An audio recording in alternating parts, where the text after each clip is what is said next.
Yeah, so this is going to be a very informal session about what is the world's biggest analog. So if you haven't heard already what the world's biggest analog is, I'm going to just very quickly give you a summary of what it's about.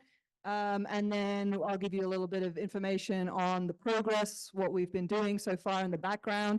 Then we'll have Jenny talking about the guidelines and standards for analogs that we're going to be rolling out for that as well. And at any point, shout out questions, but we'll make some time for questions as well. Brenda, I think you're going to talk about some of the, Brenda and Morgan as well are going to talk about the narrative that we want to put around the world's biggest analog. So kind of a bit of an unconference session, which is why this is before the official unconference session. So hello. Okay. So what is WBA, the world's biggest analog? That's by the way, the website, worldsbiggestanalog.com, hopefully pretty easy for everybody to remember. There's a lot of information on there. So it's going to be a 1-month-long mission, and it's going to happen simultaneously across all the world's analog habitats. So all the habitats that you know about, have heard of, so high seas, MDRS, etc., SAM, Lunaras. In addition to all of those, we're also going to have some of the newer habitats, some that you may not have heard of, some that haven't even possibly run a single mission yet. And they're going to be able to participate in this as well, because we want to make this as inclusive as possible. And the point of this really is to answer the question of how will we be living and working in space as a diverse community. So as you can see, there's the map of like the current habitats that are participating, and they're all connected, but hopefully we're going to have many, many more part of that as well. So the goals of the world's biggest analog are really to have a collaborative research program. And this research program has to be, we have to be able to run this across the multiple habitats. So the collaboration is like the key component to this. And I also want to use this to raise awareness of what analogs are doing. Like there's a lot of great research and great work going on in the world of analogs. I don't need to sell this to this community, but there's really a lack of awareness in the kind of like the wider public. So we want to bring awareness to this. And we also want to create a centralized research database. There's a lot of people doing great research, but people aren't necessarily hearing about what research they're doing. And we want continuity with that research. So somebody does a great research project, maybe someone else can then go on a mission and build upon their research as well. So that's kind of the purpose of that, but also a great place to like have actual data repository. So other researchers can access that data for whatever research that they might be doing without actually having to go on a mission. So how are we going to achieve these goals? So obviously we're conducting the 1-month collaborative mission across all these different habitats. We'll be raising awareness by having an outreach program, and part of that will be a documentary film that we're planning on creating. We'll also be running an education and outreach program, and hopefully the aim is to target as many underserved communities as possible to bring this to like people who might not normally get the opportunity to learn and participate in something like this. And we'll be collecting and storing the research data in a centralized database. So we're building that database. And that database will then, the idea is continue to be operable after the mission. So that's something that will be a lasting kind of legacy of this mission. And it's something that we can continue to use as a community for analogs.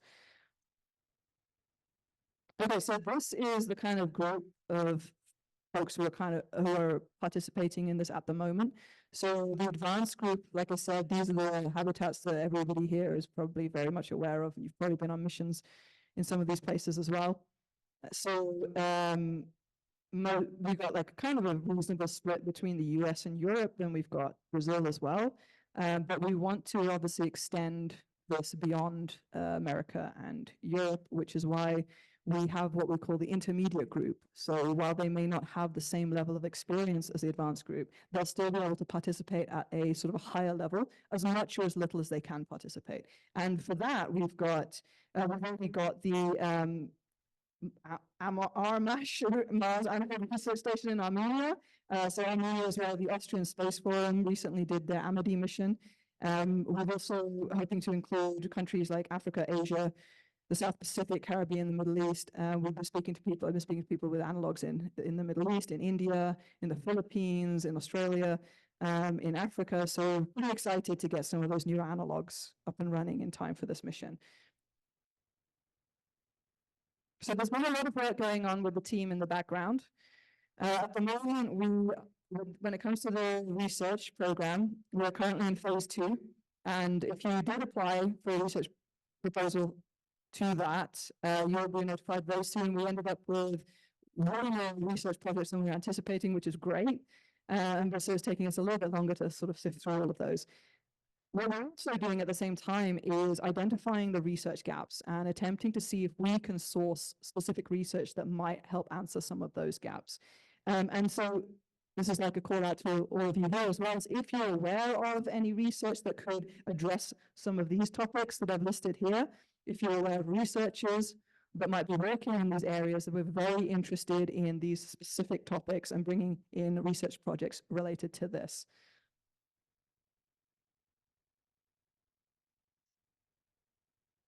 And of course, we're going to need a very large crew for this mission. You saw how many habitats are participating. If there's an average of 6 crew members per habitat, that's at least 60 crew members. Plus, on top of that, a lot of support staff, a lot of support crew. So we're probably going to end up recruiting over 100 people to participate in this.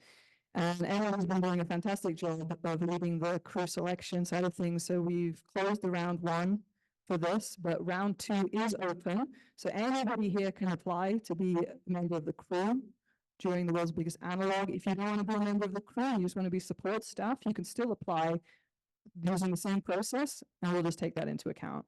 The crew call is open till the 13th of May, so the day after this conference closes. So just run back to your casitas, fill in the form, it'll be fine. And then next steps will be obviously round 2 interviews. So we've already done some round 1 interviews. We'll have round 2 interviews. And then if I'm not wrong, Emily, the plan is to do some virtual training and then some in-person training, either right before next year's conference or right after next year's conference. So we'll kind of gather here before the Analog Astronaut Conference for the world's biggest analog.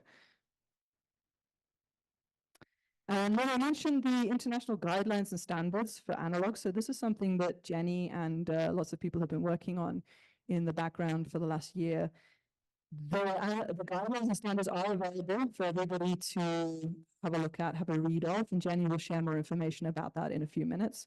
And I believe that it's open for comment as well at the moment, and she'll tell you more information about that. But we want to roll these standards out during the world's biggest analog. And really the purpose is to just make sure that everybody is operating to a certain level of safety, similar protocols, and if possible, we're going to roll this out to the scientific side of things as well. So a certain level of scientific standards. So when you receive the data from a research mission, you know exactly what fidelity and what level that research has been conducted to. This is the last bit of the intro. How can you get involved in the world's biggest analog? We want to get as many people involved as possible. So there's a few ways you can join. You can apply to be a member of the crew or support crew. As I mentioned, that is open now. If you want, and the place to go to do any of this is worldsbiggestanalog.com. Or just message me, but worldsbiggestanalog.com. You can join as an intermediate habitat as well. So if there's anybody here that's connected to any habitats that you didn't see in the list, you can email admin@goldvisor.com. That contact information is on the website as well. And we always want volunteers to help. This would not be possible without volunteers. It's 100% volunteer driven. So James Burke is currently our education team leader, but I think James is going to need a lot of help. So we're very keen on getting more education team leaders as part of this, content creators. I could use a lot of help with some fundraising and grant writing. So if anybody has any skills in that area, that would be fantastic. Marketing is another thing that we're currently looking for, logistics management, admin, PA. So, and if you have skills different to the ones I've listed there, not a problem, just submit your application. We might not get in touch immediately. It might be that we need your specific skill slightly further down the line, but we will get in touch eventually. And then, of course, if you are affiliated with a company or a brand, then sponsorship and advertising is a possibility as well, and getting featured in the world's biggest analog documentary. There's also another way, which I haven't put on here, that you can participate and just support us. So if you go to the website, currently you can get your hands on this patch. So if you want to support us, if you just want to you like what you're doing, you'd like to contribute, you can donate $100. You'll get this limited edition patch. You can't buy these patches. You're only able to get these by donating here. You'll get the certificate with it. You also get a full month of IP Labs training from Emily as well. So head on to the website and you can support us that way too. So that's just a really quick overview of what the world's biggest analog is. What we can do next is, if anyone has any specific questions, we can take questions, we can open it up for discussion, or we can go through the standards for analogs first and maybe open it up for questions afterwards. But so I'll ask you now if anyone has any questions about this specifically. Okay, yep.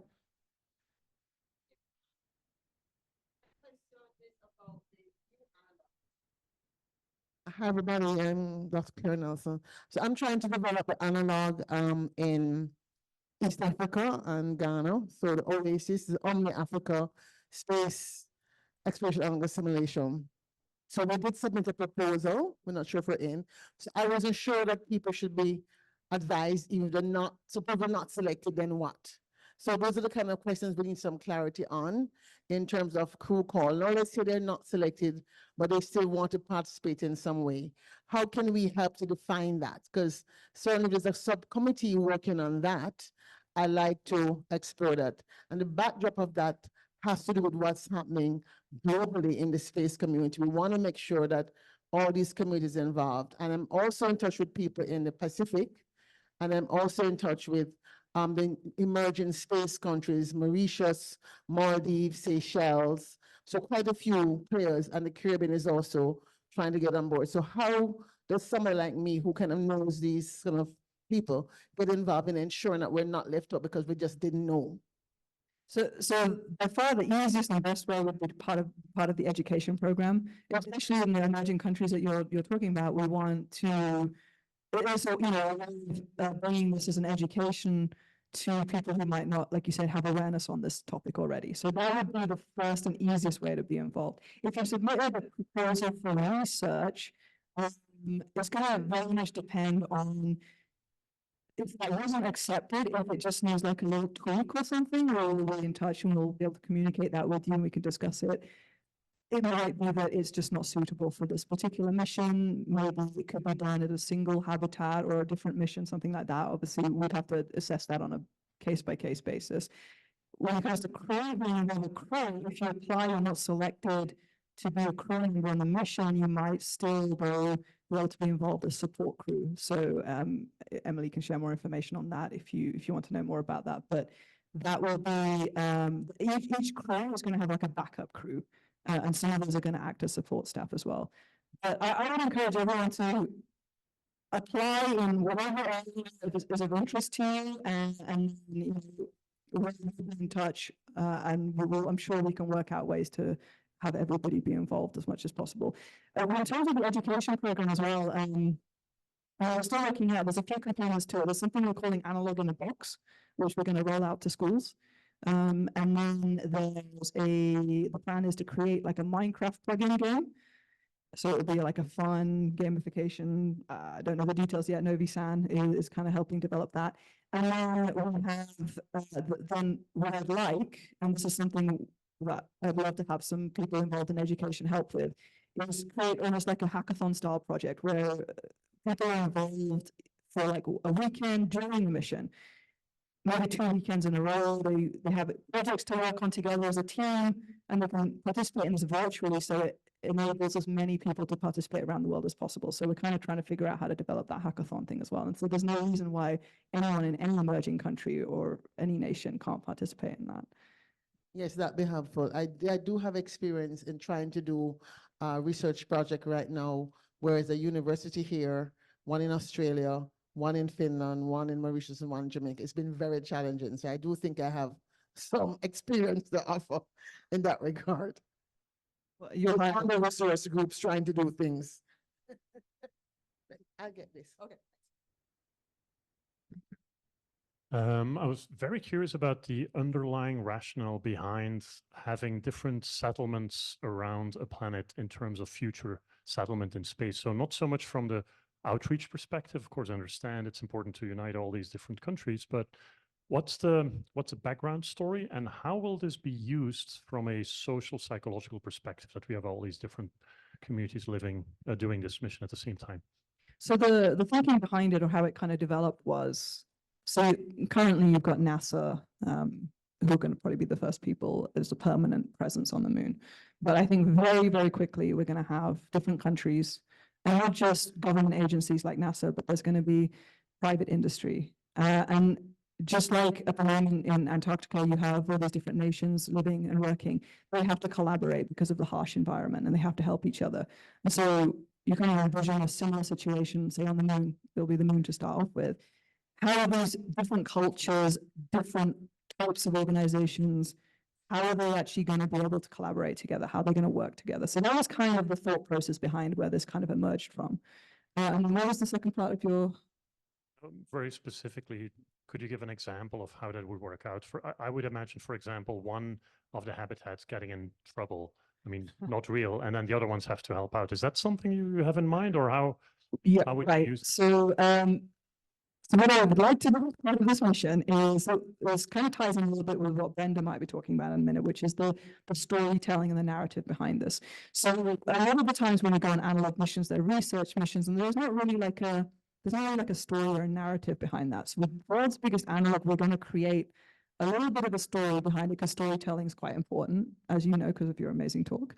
But also, as part of that, it enables us to create a situation just like you described, where we can artificially create like a, I don't want to say disaster, but something similar to that, an emergency situation or something, and then observe how the crews in other habitats or in the same habitat, how they react, how they respond, and you know, collect that data. How long has their training kicked in?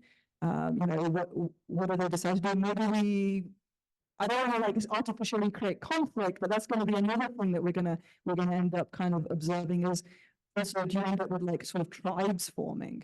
Because this isn't, these habitats are going to be, they get to choose, are they Earth based or are they Mars based? In fact, we actually have one that's Hydronaut has chosen to be like a spaceship in transit. So, because they're like a 2-3 person habitat, so it kind of makes sense. But so is it going to be like all the lunar habitats sort of come together, all the Mars habitats come together? So it'll be interesting to see how that sort of tribalism and relationships form as well across the habitats. Yeah, thank you. Hi. So you probably could guess what my question is going to be. I noticed in your list of research that you're looking for that there weren't any like pure psychological or behavioral health. Is that because a lot of that type of research is embedded in what you already have, or that you're looking for a specific way to do that? Because that's... It's because, so if it's missing, like, for example, the psychological, it's because we had a lot of those types of research projects submitted. So yeah, the only reason something like that might not be here is that in fact, psychology specifically made up a quite a substantial portion of some of the submitted proposals. But that doesn't mean, I mean, if you've got some interesting angle on it, we're still interested. Well, I don't exclude anything. I'm probably in that mix too, but that's what I kind of figured, that you had enough and this is what you're trying to fill. Yeah, exactly. All right, thank you. Oh, okay. So we can move on to the guidelines and standards conversation if you like. And anytime you have a question either about this or standards or anything else, just jump in.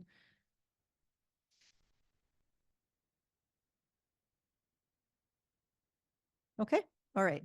I'd just like to ask, who is not familiar with this project? I'm just curious. Okay, that's great. Fantastic. Okay, thank you. All right, well, the standard. I want to start with Emily. This is Emily's idea. And Jazz and Emily and I talked about it. We're all from our day job, includes a lot of standards, right? And so I think as we did analogs and we started to build our community of practice, we realized, you know, there was no baseline standard like you find in other industries, if you will, or communities. And so that was kind of where the idea was born. And we do have a full up website here. I encourage you to go out and have a look when you get a chance. So who's on the committee? I'm the chair of the committee. And we have representation from all the different aspects of our community. We have the underwater analogs, we have space psychology, we have medicine. we have everything, spacesuit design, we try to get one of everybody on this committee and have as broad as possible. But we did go out and seek information and help from other people. We weren't just operating in a vacuum. We started this journey. I'll show you that in a second. But why have a standard? So why do we even do this?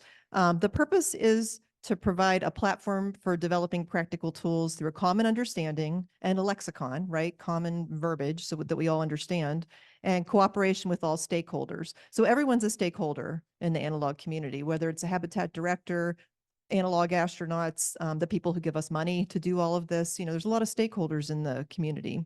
So the standard has practical information. We wanted it to be very, readable, not a lot of acronyms, so it could be understood by everyone, and give practical information that we can use immediately.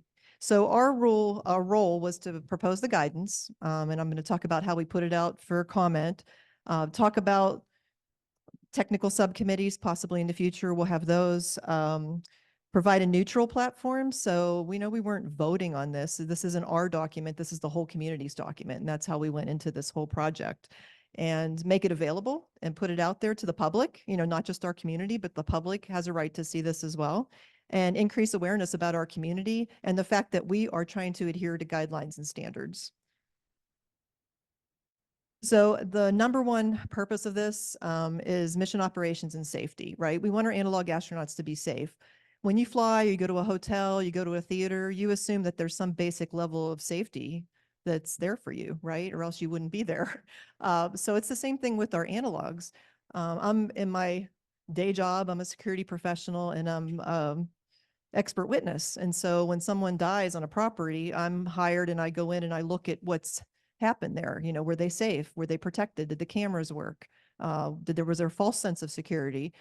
So there's lawsuits, there's things that could happen, but the worst thing is someone is hurt or dies. I mean, this is the worst thing that can happen in our community. And then it impacts our reputation as a community of practice. I mean, it could be the end of the analog community. We have to face that fact. If we look at the Titan submersible, which is something that we talk about a lot in our meetings, there is a group, it's a maritime group that stood up kind of like us.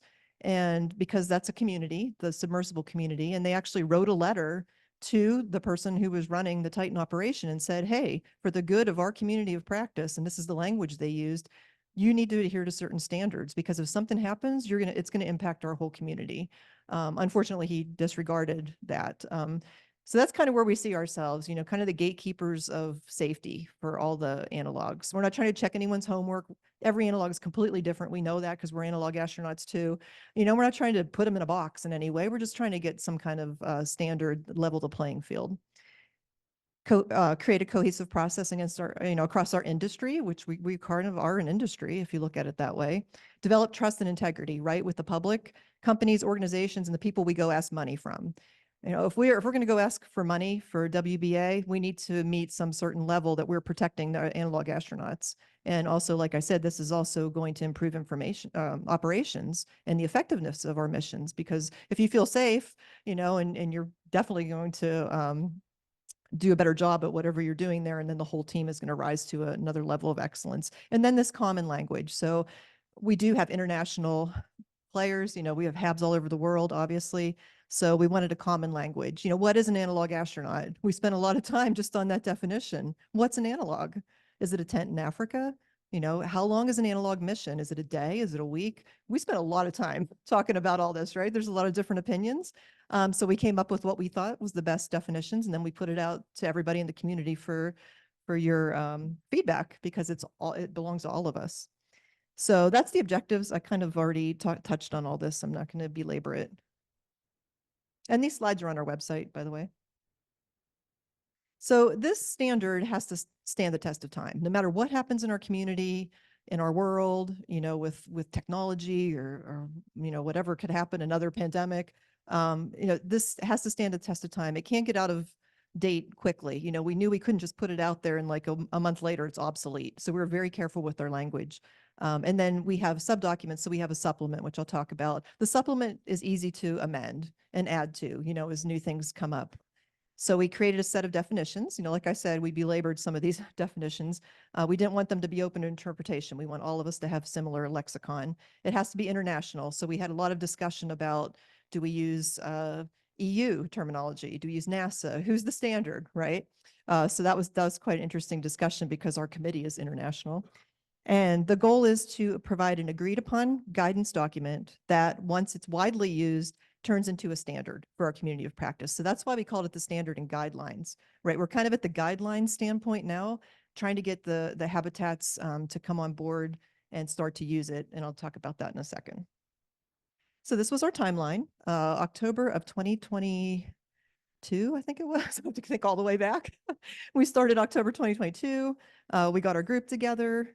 Last spring, we put it out for comment. We put it out first to our community, first to the habitat directors. Okay, I gave them a whole month to look this over and come back to us to refine it.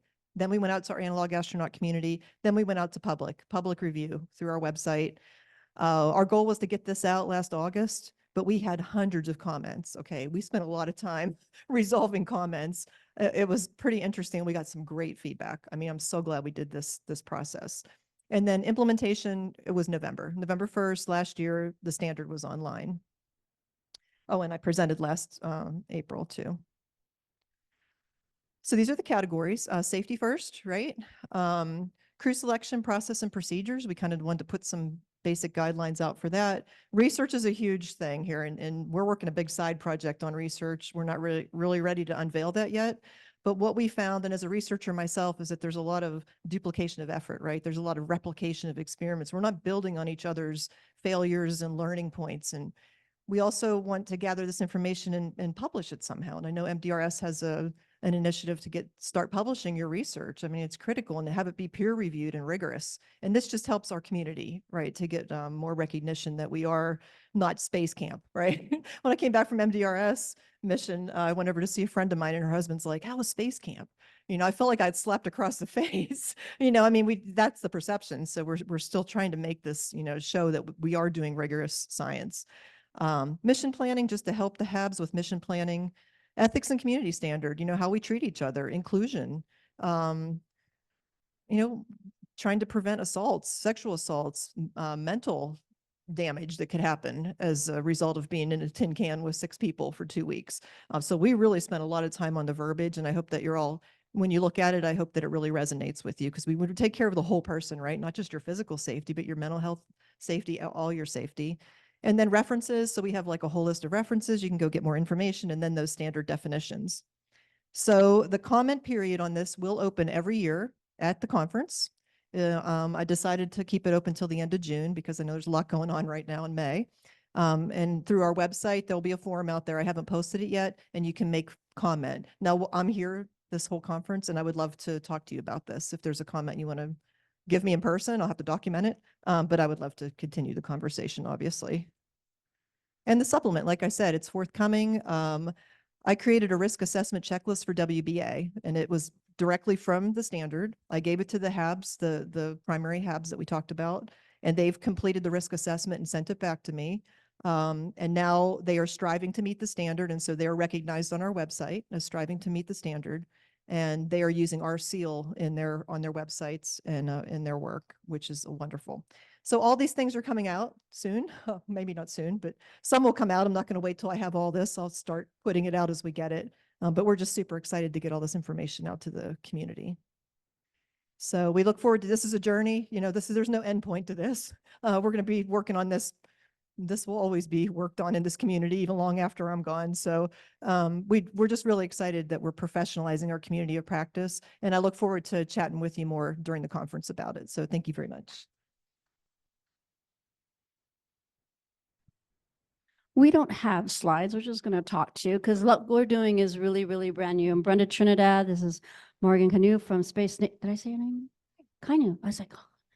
And we are leading the team the official, sort of unofficial name of the team is the Scenario Narrative Building Team. We're going to come up with something cooler. And of late is trying to figure out what is that story that's driving the mission, using some speculative fiction and some of the comments and conversations with Jazz and some of the team. How do we fill in something with the main themes that Jazz has laid out for us of this being a collaboration community working together as a whole planet, not just a US WBA design? How do we live and work together in space? How do we how do we materialize it? How do we manifest that through this mission? So trying to really think through what is a workable narrative. You're one of the people I really, really want to talk to because of the speculative fiction design tools on this. And Space Nation is, my brain just stopped. The first ones they're doing scenario-based missions. So we've been working as a team up to this point, trying to figure out what could be a storyline that is positive, that is edifying, that doesn't continue the trope of space is scary already, so we shouldn't have, too many disaster kinds of things in there. And in doing research around, reading about what is community, how do we bring in the cultural perspectives of this? What is all of these stuffs? I'm reminded of the pale blue dot. And now there's a whole generation of people that don't know what the pale blue dot is and the impact that it had on many of our researchers, our storytellers, our life in general. And I was reminded that it was the picture was taken on February 14th in 1990. So we have an opportunity to recast what Valentine's Day is. What would that mean? Okay, cool. So now we fast forward, and then we have the folks like Buckminster Fuller that gave us the operational manual guide for the spaceship Earth.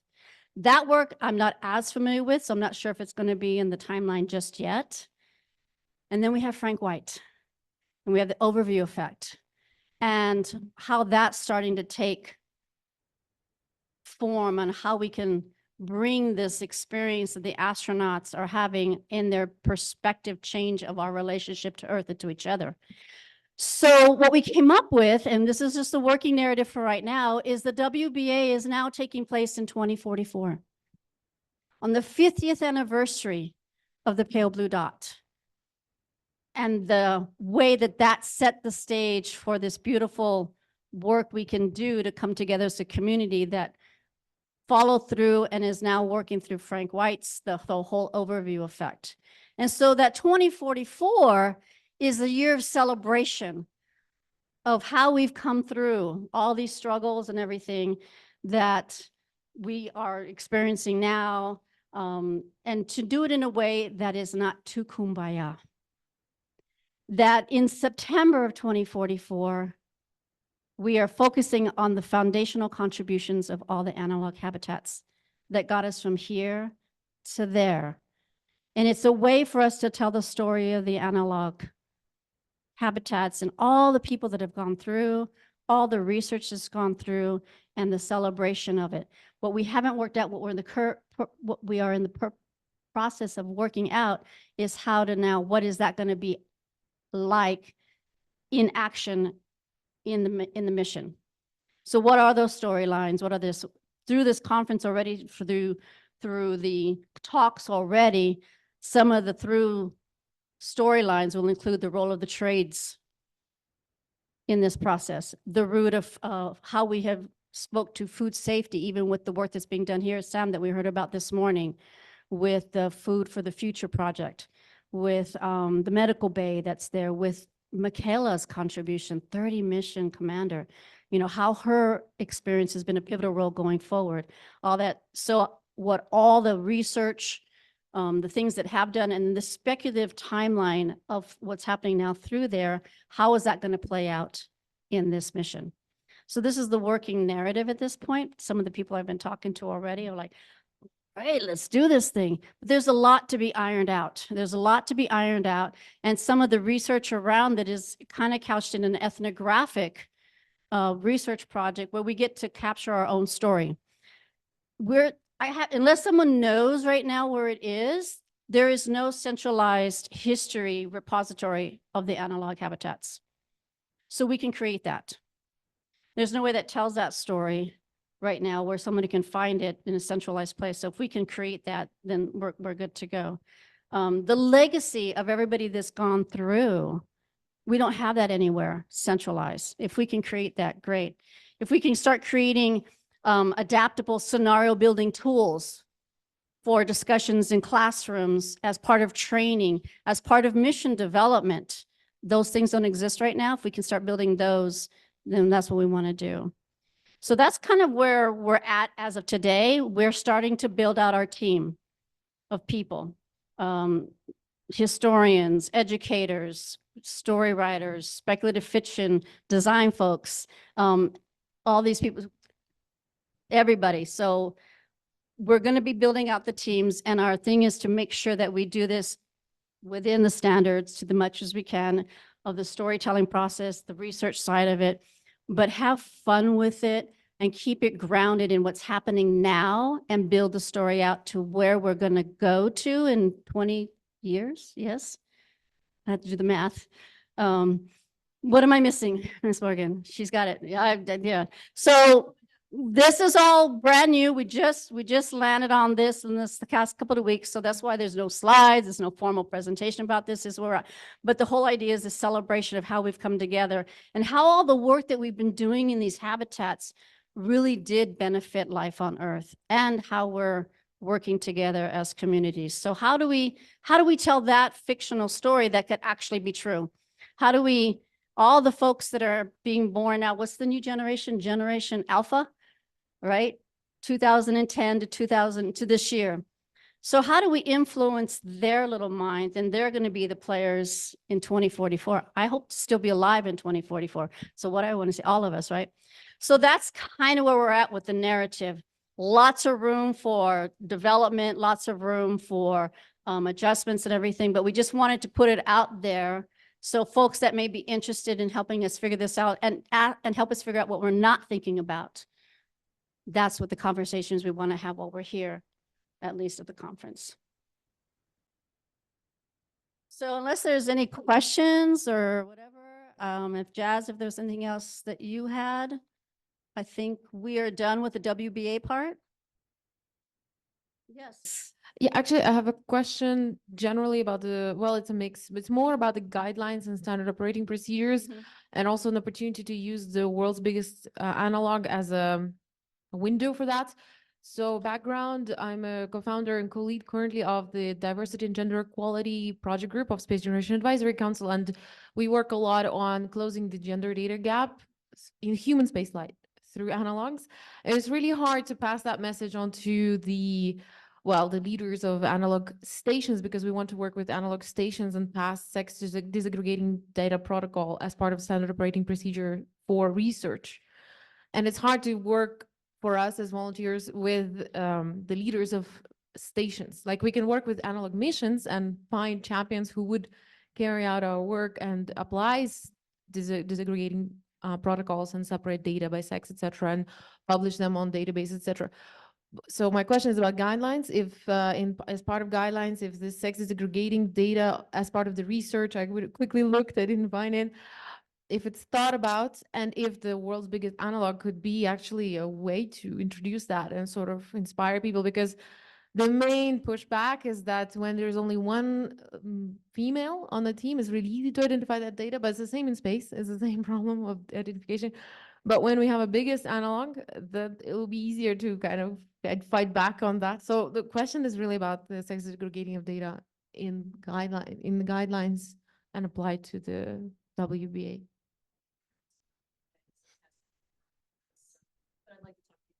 Okay. That's okay.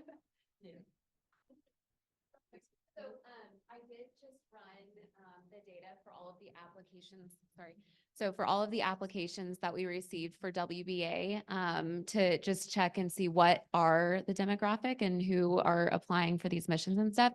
And I was so pleased to see that 51% were female and 49% were male. So equality, I think that was definitely there in that aspect. And so taking that forward into the WBA is something, and of course, there's so much more that goes into diversity and equality and stuff like that. But that's just kind of one thing that I saw right off the top of the bat that I thought was really, really cool.